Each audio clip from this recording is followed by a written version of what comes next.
From deep within the dunes of Africa's Namib Desert, a terrible secret is beginning to emerge. These are the remains of victims of the world's first death camp. A place where thousands of Africans were exterminated by the German army 30 years before the Nazis came to power. These remains have lain here forgotten for over 100 years. But this terrible place is not unique. Scattered across the world are the sites of the massacres and genocides of imperialism, where millions died in an aspect of colonial history that Europe often chooses to forget. These people were victims of the truth that lies behind the myth of the white man's burden. Throughout the 19th century, European scientists, writers, and philosophers developed ideas to justify the mass killings of the Age of Empire. These same theories went on to inspire some of the horrors and the savagery that would consume Europe in the 20th century.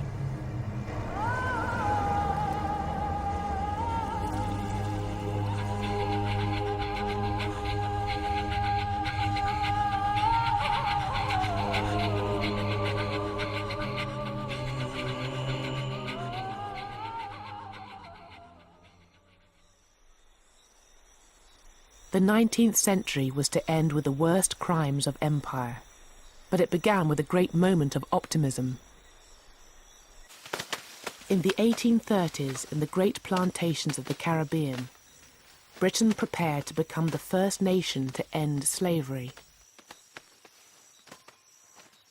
750,000 slaves across the Caribbean were about to be freed, and as Britain basked in her sense of national benevolence, it was presumed that the grateful slaves would transform themselves into a hard-working and Christian peasantry.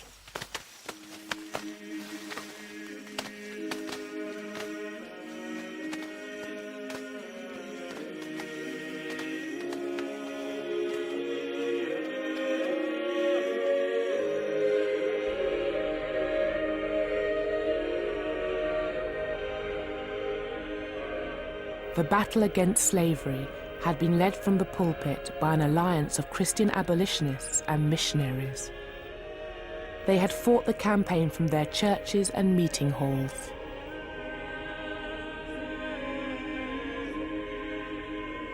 In the 1830s, it was their views that dominated the national debate on race. When slavery was finally abolished, there would have been an enormous sense of elation and achievement on the part of the abolitionists. Don't forget, this was a 50-year campaign from 1787 onwards, involving hundreds of thousands of ordinary British people, petitions, etc. So that when slavery was abolished, the abolitionists had won, a sense of triumph. I think they also felt that that question, am I not a man and a brother, was answered. The abolitionist response to that great question was that although men and brothers, black people were lesser men and lesser brothers. I think in that moment, the dominant perspective is of a hierarchical racial order, but one in which it's a question of culture and civilization. They certainly do not think that black people are equal to them at this time. They think maybe at some time in the future they will be equal.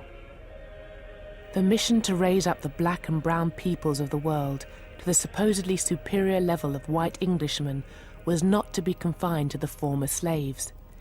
This was to be the great task that would justify the expansion of the British Empire. The abolitionists satisfied one aspect of their tutelage and governance of black people, in that they fought and won for the freedom of black people. The next step was to send your stormtroopers, your missionaries, into Africa and the Caribbean to finish off the job, as it were. You know, these are heathens who have to be brought into the fold of Christianity. That notion of giving civilized values and modes of behavior to other peoples, that's the ideology that underpinned the empire. In the empire that the missionaries and abolitionists set out to create, indigenous peoples would see their cultures destroyed and their religions eradicated. And yet all this seems almost benign when compared with the grim reality of what imperialism became. Because during the 19th century, their dream was gradually overwhelmed by another vision. One that claimed that the dark races could not be civilized and should instead be exterminated.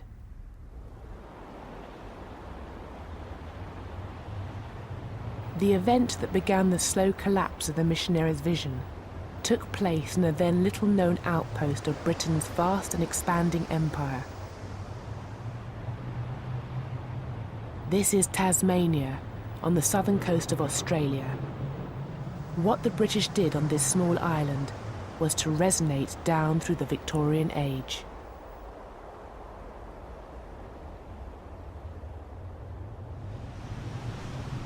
When the British started to settle in Tasmania in 1803, they encountered the ancient Aboriginal peoples of the island. Only 5,000 strong, they had lived in complete isolation for 10,000 years, on the very edge of the habitable world. The settlers saw these people through ideas brought with them from Europe. Quite early you get expressions of disgust and shock about the way the Tasmanians lived. To the Europeans, it appeared that the Tasmanians were without culture, they were without religion, they were godless. So they looked upon the Tasmanians as people who'd been left behind by history. And they also related to a very popular idea of the late 18th century, that is the Great Chain of Being, that the various races of humankind were arranged in hierarchical order, and that the Tasmanians were uniquely savage and primitive, and therefore can be treated almost as animals. The British set about building a new capital and settling the surrounding countryside, land that for millennia had been the prime hunting grounds of the Aboriginals. Out in these fields and pastures, far from the control of the authorities, the settlers were free to displace and abuse the Aboriginals. From the 1820s, a huge amount of Aboriginal land has been taken up, and there is this enormous struggle between Aboriginal people and whites. Of course, it's very hard to document a lot of the settler violence because they know that it is against the law to kill Aboriginal people. They are being told that Aboriginal people are British subjects, but they certainly reveal in their diaries and journals the desire to kill Aboriginal people. What became known as the Black War was a hidden conflict. The landscape itself was the only witness. The British settlers killed any Aboriginals they encountered. Whole groups were massacred. Kidnapping and rape became commonplace. The Aboriginals regularly attacked the settlers as they fought desperately to defend their land. And as the death toll rose, fear fused with hatred. In such circumstances, it was very easy, on both sides no doubt, to regard the other side as being totally subhuman. I've got no doubt that the Aborigines thought the Europeans were people totally without morality or without any restraint. Equally, the Europeans slipped very quickly into a view that these people were animals and savages. So that conflict in such a racially divided society so easily tips over into an extreme feeling of hatred. The death toll of the Black War had terrifying implications for the Tasmanian Aboriginals. The British, who arrived in ever-increasing numbers, could replace their dead. But the Aboriginals, only 5,000 strong before the war, could not. And by the end of the 1820s, they were at risk of being completely annihilated.